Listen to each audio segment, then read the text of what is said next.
आज के वीडियो में हम समझेंगे कैपिटल रिडक्शन का सबसे इम्पॉर्टेंट सम। मैं तो बोलता हूँ एग्जाम में यही सम आने वाला है। ऑफ कोर्स फिगर्स बदल सकते हैं लेकिन एग्जैक्टली ऐसा ही सम आएगा। तो अगर आप ये सम अच्छे से कर लेंगे एग्जाम में आराम से अच्छे मार्क्स आ जाएंगे जहाँ तक कैपिटल रिडक्शन का सवाल है।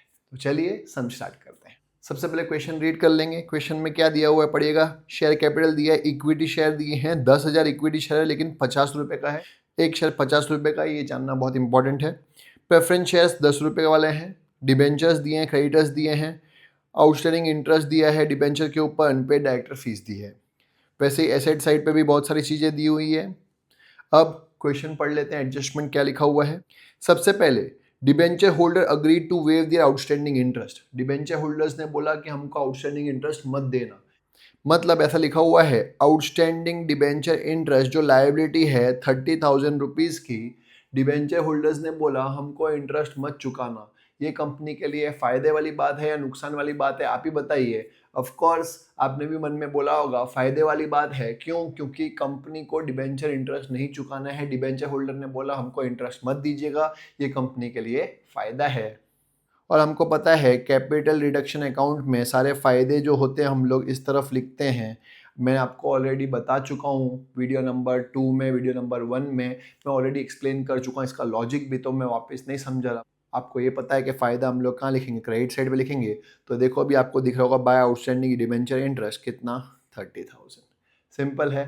तो आपकी जर्नल एंट्री हो जाएगी outstanding debenture interest account debit to capital reduction.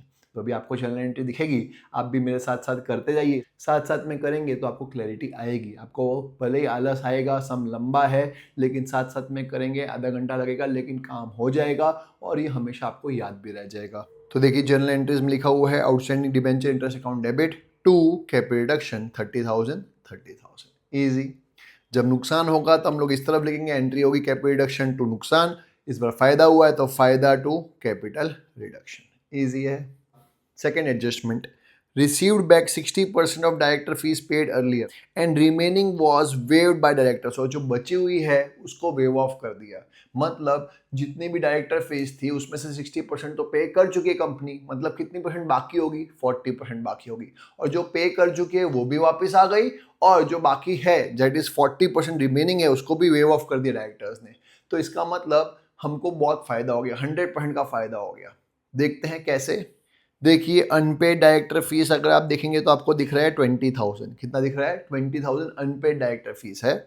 समझ लीजिए डायरेक्टर फीस 100 रुपये थी। कितनी थी? ये डायरेक्टर फीस थी टोटल। डायरेक्टर फीस की क्या थी? टोटल, जिसमें से कंपनी 60% पे कर चुकी है।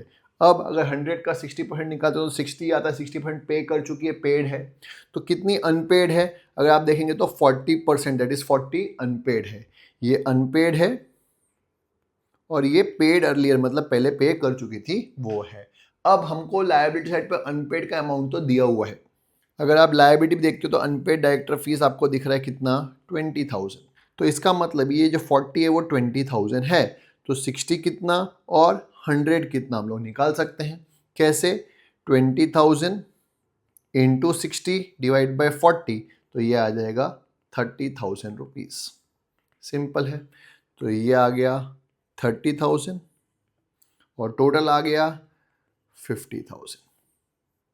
इसका मतलब टोटल डायरेक्टर फीस थी 50,000, जिसका 60% दैट इज 30,000 वापस मिल गया, और बाकी का 20,000 तो पे ही नहीं करना क्योंकि वो बोला है कि डायरेक्टर्स ने वेव ऑफ कर दिया। तो टोटल फायदा कितने का हुआ? टोटल फायदा हुआ 50,000 रुपये का। तो सबसे पहले मैंने कैपिटल रिडक्शन में फायदे की एंट्री कर दी जो है 50,000 की। सिंपल है। तो यहाँ लिख दी बाय डायरेक्टर फीस 50,000 और एंट्री आ गई director fees account debit to capital reduction. तो देखिए आपको दिख रहा होगा second journal entry, director fees account debit to capital reduction 50,000। Easy. लेकिन यहाँ पे एडजस्टमेंट खत्म नहीं होता है। क्यों?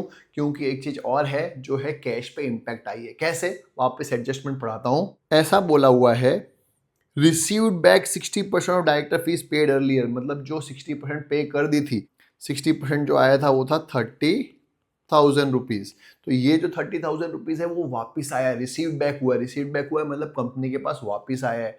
अगर कंपनी के पास पैसा आया है तो कंपनी के बैंक बैलेंस में या कैश बैलेंस पे असर पड़ेगा। ऑफ कोर्स कंपनी इसलिए बैंक वर्ड यूज करते हैं, तो बैंक बैलेंस बढ़ेगा क्योंकि 30,000 रुपये वापस आया है। अब आपके मन में आएगा सर बाकी के 20,000 क्यों बैंक में नहीं डाला, क्योंकि वो तो पे ही नहीं किया था। जब पे ही नहीं किया तो वापस क्या आएगा? सिंपल है, तो सिर्फ और सिर्फ 60% दैट इज 30,000 रुपीज की एंट्री करनी पड़ेगी जो वापस कंपनी के पास आया है। कंपनी के पास आया है तो कंपनी का बैंक बैलेंस बढ़ता है, बैंक इज द रिसीवर, तो एंट्री आएगी bank account debit to director fees. Capital reduction में अलग से कोई एंट्री नहीं आएगी क्योंकि 50,000 के अंदर ये 30,000 ऑलरेडी आ चुका है, तो सिर्फ bank account debit to director fees जो रिफंड हुई है उसकी एंट्री करनी पड़ेगी, तो सिर्फ जनरल एंट्री पास कर देंगे। तो देखिए एंट्री दिख रही होगी आपको, bank account debit to director fees 30,000। ये 30,000 की वजह से क्या होगा? बैंक बैलेंस इंक्रीज हो जाएगा 30,000 रुपए से। इजी, जो भी बैलेंस शीट में बैंक बैलेंस था उसमें 30,000 हम लोग क्या कर देंगे? प्लस कर देंगे, और कभी बैंक बैलेंस खाली होगा तो माइनस भी करना पड़ता है। Easy. Adjustment number 3, each equity share shall be सब डिवाइडेड। सब डिवाइडेड का मतलब क्या होता है कि हमने डिवाइड कर दिया। डिवाइड कर दिया मतलब क्या होता है? मैं आपको एकदम इजी भाषा में बताता हूँ, समझ लीजिए कि आपके पास 100 रुपए का नोट था, मैंने बोला ला मेरे को 100 रुपए दे दे, मैं देखो 10-10 रुपए के 10 नोट दे देता हूँ, तो उससे कोई फर्क नहीं पड़ा, सिर्फ छुट्टे चेंज हुए, दैट इज 100 रुपए तो 100 रुपए ही रहे, ऐसा लिखा हुआ है। Each equity share shall be subdivided into fully paid equity share rupees 10 each. मतलब जो पहले 100 का था अब 10 का हो जाएगा, या पहले 50 का था अब 10 का हो जाएगा, लेकिन वैल्यू उतने की उतनी ही रहेगी। पहले क्वेश्चन पढ़ते हैं कितने रुपए का शेयर था, मैंने आपको स्टार्टिंग में पढ़ाया तो था, लेकिन एक बार वापस रीड कर देता हूं। तो देखिए लिखा हुआ है 10,000 इक्विटी शेयर्स हैं और एक शेयर कितने का है? 50 रुपए का है। तो इसका मतलब जो 50 रुपए का शेयर था अब इसको क्या करना है? 10 में कन्वर्ट करना है, मतलब 50 रुपए के नोट को 10 रुपए के नोट में कन्वर्ट करना पड़ेगा। तो इसका मतलब ये अमाउंट तो 5 लाख का 5 लाख ही रहेगा, लेकिन ये 10 रुपए का शेयर हो जाएगा, तो 5 लाख डिवाइड बाय 10 करूंगा तो यहाँ पे 10,000 शेयर के बदले 50,000 शेयर हो जाएंगे। क्लियर है?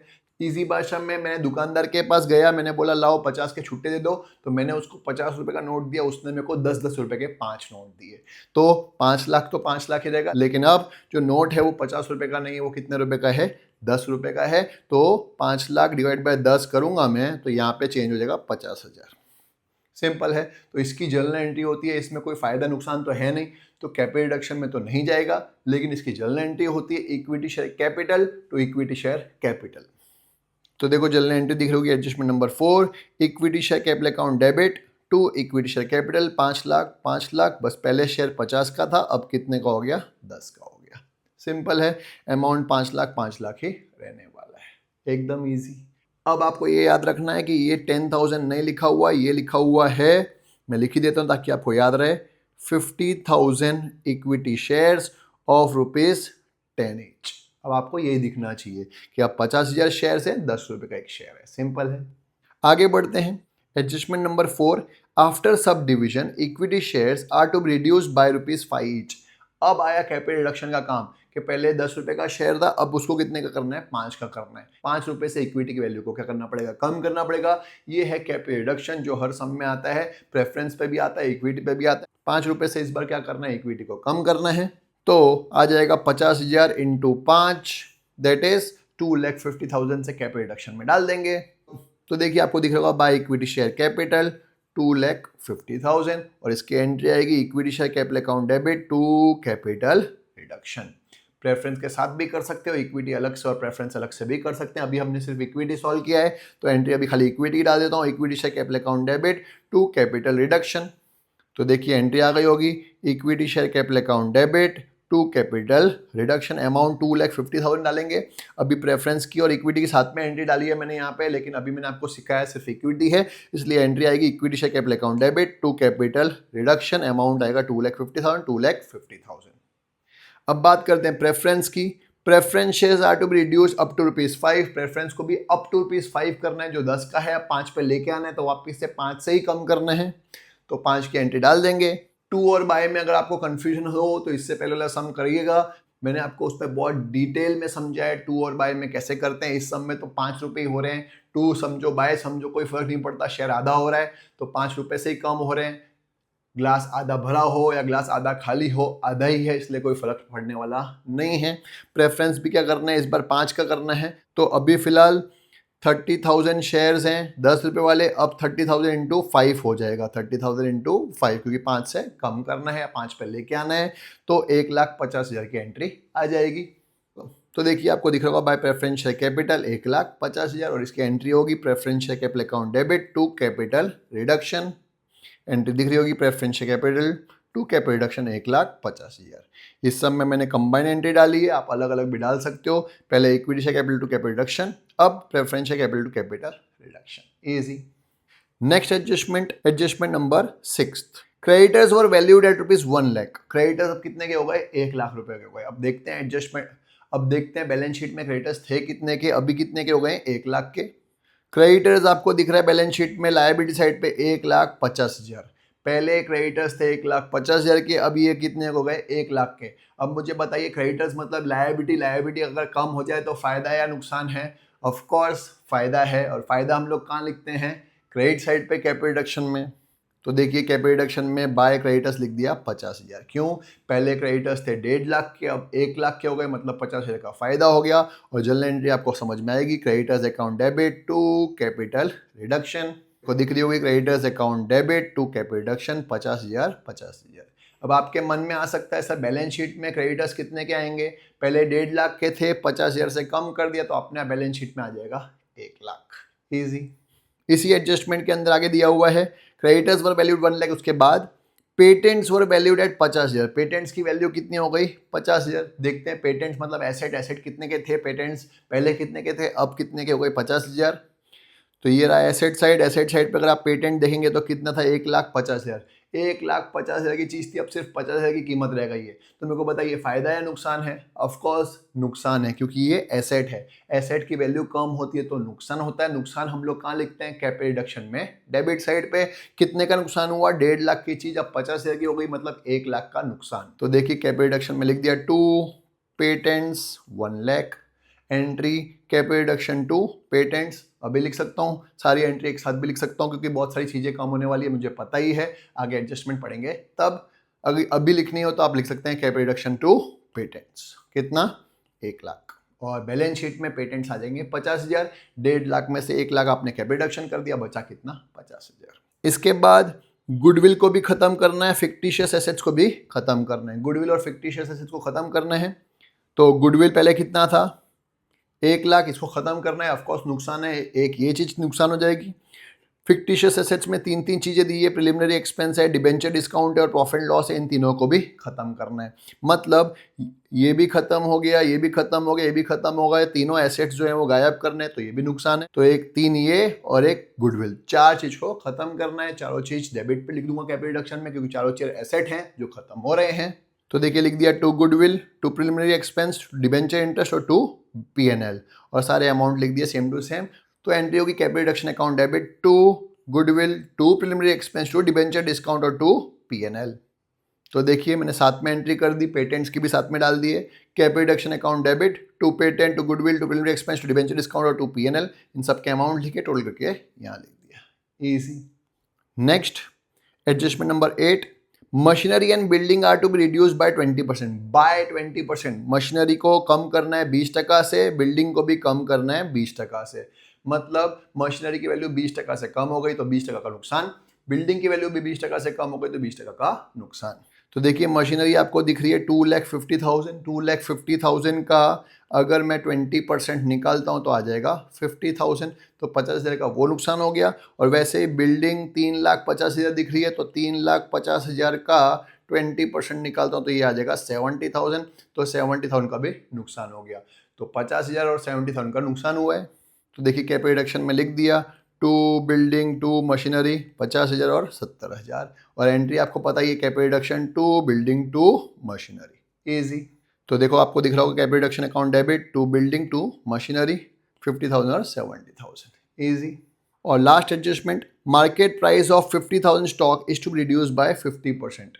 अब देखिए ध्यान से, 50,000 का जो स्टॉक था उसकी वैल्यू 50% से कम हो गई है। तो थोड़ा सा समझाता हूं मैं आपको ध्यान से। स्टॉक अगर आप देखोगे तो आपको दिख रहा है 1,25,000। कितना दिख रहा है? 1,25,000 स्टॉक है आपका, 1,25,000। अब एडजस्टमेंट वापस पढ़ते हैं। ऐसा बोला है मार्केट प्राइस ऑफ 50,000 रुपये का स्टॉक इज रिड्यूस बाय 50%। मतलब सिर्फ 50,000 के स्टॉक की बात हो रही है। तो मैंने यहाँ लिख दिया ये 50,000, बाकी का बचा हुआ 75,000। कुछ भी नहीं किया, 1,25,000 में से 50,000 माइनस किया तो ये आ गया और बाकी का बचा हुआ ये आ गया। इसको तो कुछ नहीं करना, ये सेम टू सेम ही है, लेकिन ये जो 50,000 इसकी वैल्यू जो है वो 50% से कम हो गई, रिड्यूस्ड बाय 50%। तो ये लिखूंगा -50%, तो ये आ जाएगा 25,000। अब हमारे स्टॉक की वैल्यू हो गई, ये दोनों को प्लस कर दूंगा तो ये आ जाएगा 1 लाख। सिंपल। मतलब अगर आप ध्यान से देखेंगे तो पहले स्टॉक 1,25,000 का था, अब कितने का हो गया, 1 लाख का हो गया। तो इसका मतलब स्टॉक की वैल्यू कितने से कम हो गई, 25,000 से। तो देखिए कैपिटल रिडक्शन में लिख दिया मैंने टू स्टॉक 25,000 और एंट्री आपको पता है कैपिटल रिडक्शन टू स्टॉक। तो देखिए दिख रहा होगा कैपिटल रिडक्शन टू स्टॉक कितना, 25,000। इजी। अब सारे एडजस्टमेंट्स खत्म हो गए तो क्या करूंगा मैं, कैपिटल रिडक्शन को बंद कर दूंगा। अगर आप कैपिटल रिडक्शन को बंद करेंगे तो इन साइड बड़ी है, इस साइड प्लस किया तो 5,30,000 यहाँ पे आया, 5,30,000 यहाँ पे भी आया, 5,30,000 में से इन सब को माइनस कर दिया तो अपने आप आ गया कैपिटल रिजर्व। जो डिफरेंस आएगा आपका कितना, 35,000। ये कैपिटल रिजर्व जाएगा बैलेंस शीट में लायबिलिटी साइड पे रिजर्व्स एंड सरप्लस की हेड के अंदर। इजी। अब हम लोग क्या बनाएंगे, बैलेंस शीट। बैलेंस शीट में सबसे पहले आएगा इक्विटी। इक्विटी कितने थे, 50,000 शेयर थे 10 रुपए का, लेकिन उसको मैंने कम कर दिया था कितने से, 2,50,000 से। अगर आपको याद हो तो देखिए इक्विटी को मैंने कम किया था 2,50,000 से। तो 5 लाख में से 2,50,000 जाएंगे तो बचेंगे कितने, 2,50,000। तो बैलेंस शीट में इक्विटी नया वाला आ जाएगा 2,50,000। तो देखिए बैलेंस शीट जिसमें इक्विटी आ चुका है 2,50,000। ईजी। बैलेंस शीट का फॉर्मेट पूरा क्वेश्चन में से ही आप कॉपी कर सकते हैं, कोई बड़ी बात नहीं है। इसके बाद प्रेफरेंस जो थे कितने के, 3 लाख। अगर आपको याद हो तो 1,50,000 से मैंने कम किए थे, नहीं याद हो तो कोई बात नहीं, कैपिटल रिडक्शन में देख लेना। 1,50,000 से कम कर दिए थे तो 3 लाख माइनस 1,50,000 तो बचेगा कितना, 1,50,000। तो बैलेंस शीट में नया प्रेफरेंस आ जाएगा 1,50,000।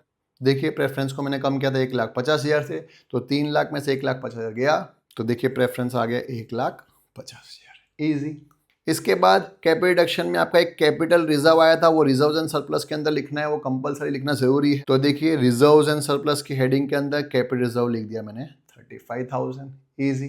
इसके बाद डिबेंचर्स पे कोई एडजस्टमेंट नहीं आया था, वो सेम टू सेम मैं कॉपी कर सकता हूँ। खाली डिबेंचर इंटरेस्ट पे आया था, लेकिन डिबेंचर पे कोई एडजस्टमेंट नहीं था तो वो सेम टू सेम कॉपी कर दूंगा। तो देखिए debenture same to same copy आ गया 2 लाख। इजी। इसके बाद करंट लायबिलिटीज में क्रेडिटर्स पे एडजस्टमेंट आया था, 1,50,000 था, जिसको मैंने 50,000 से कम कर दिया था तो बचा कितना, 1 लाख। तो क्रेडिटर्स आ जाएगा 1 लाख। तो देखिए क्रेडिटर्स आ गया 1 लाख। इजी। इसके बाद आउटस्टैंडिंग डिबेंचर इंटरेस्ट खत्म हो गया था, एडजस्टमेंट बोला था कि डिबेंचर इंटरेस्ट नहीं चुकाना, तो वो गायब हो गया था। अनपेड डायरेक्टर फीस भी गायब हो गई थी, उसमें 30 आई थी, बैंक बैलेंस बढ़ेगा, लेकिन ये तो अनपेड थी जिसको नहीं चुकाना था, तो ये दोनों गायब हो गए थे। बता देता हूँ एक बार। तो देखिए कैपिटल रिडक्शन में लिखा था आउटस्टैंडिंग डिबेंचर इंटरेस्ट 30,000 और डायरेक्टर फीस का टोटल फायदा 50,000 था, लेकिन 20,000 नहीं पे करना था, 30,000 वापिस आया था, तो वो दोनों गायब हो गए। तो देखिए बैलेंस शीट में नहीं दिख रहा है, कुछ भी लिखा ही नहीं है। ईजी। अब एसेट साइड पे आते हैं, ये एसेट साइड है। सबसे पहले बिल्डिंग की बात करते हैं। बिल्डिंग 3,50,000 था, 3,50,000 में से 70,000 माइनस किया था हमने, वैल्यू कम हो गई थी 20% से, तो आ जाएगा 2,80,000। तो बिल्डिंग आ जाएगा 2,80,000। देखिए एसेट साइड दिख रहा होगा, बिल्डिंग आ गया 2,80,000। वैसे ही मशीनरी थी 2,50,000, जिसको हमने 50,000 से कम किया था, अगर याद हो तो 2,50,000 माइनस 50,000 तो आ जाएगा 2 लाख। तो 2 लाख आपको दिखेगा मशीनरी। तो देखिए एसेट साइड पे आपको मशीनरी दिख रहा होगा 2 लाख। इजी। इसके बाद गुडविल की वैल्यू खत्म कर गई थी, 0 हो गई थी, तो वो गायब हो जाएगा। पेटेंट गायब नहीं होगा, पेटेंट की नई वैल्यू थी 50,000, याद हो तो 1,50,000 था, जिसमें से 1 लाख हमने कैपिटल रिडक्शन में डाला था। कैपिटल रिडक्शन में तो बचा कितना, 50,000। तो अपने आप पेटेंट की न्यू वैल्यू आ जाएगी 50,000। तो देखिए एसेट साइड पे पेटेंट्स आ गया होगा 50,000। ईजी।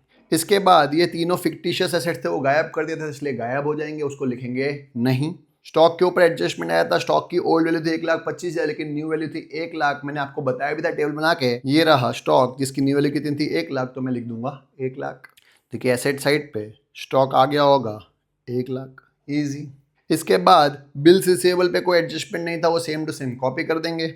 तो देखिए एसेट साइड पे बिल्स रिसीवेबल कॉपी कर दिया सेम टू सेम 25,000। और लास्ट में बैंक बैलेंस जो था 50,000, लेकिन उस पर एडजस्टमेंट आया था, बैंक बैलेंस बढ़ गया था कितने से 30,000 से। अगर याद हो तो डायरेक्टर फीस जो 30,000 पे कर दी थी पहले, वो वापस हमको रिफंड मिल गई थी, एडजस्टमेंट में भी आया था और मैंने जर्नल एंट्री में भी बैंक डलवाया था। मैंने आपको बताया था बैंक बैलेंस 30,000 से बढ़ जाएगा, तो 50,000 में 30,000 से बढ़ के 80,000 हो जाएगा। देखिए कैश एंड कैश इक्विवेलेंट आ जाएगा 80,000। ये कैसे आया? 50K प्लस 30K, ईजी, खत्म हो गया सम। अब टोटलिंग करेंगे, सब एसेट साइड का टोटल किया तो आ गया 7,35,000, लायबिलिटी साइड का टोटल किया तो भी आ गया 7,35,000। हमारा सम टैली हो गया। एग्जाम के हिसाब से बहुत इंपॉर्टेंट सम है, यही एग्जाम में आने वाला है, तो इसको ही 4-5 बार सॉल्व कर लेंगे, आपका काम खत्म हो जाएगा। मुझे उम्मीद है आपको अच्छा लगा होगा वीडियो। अच्छा लगा हो तो अपने फ्रेंड्स के साथ जरूर शेयर करिएगा, लाइक जरूर करिएगा, कमेंट जरूर करिएगा कोई डाउट हो तो। मिलते हैं नेक्स्ट वीडियो।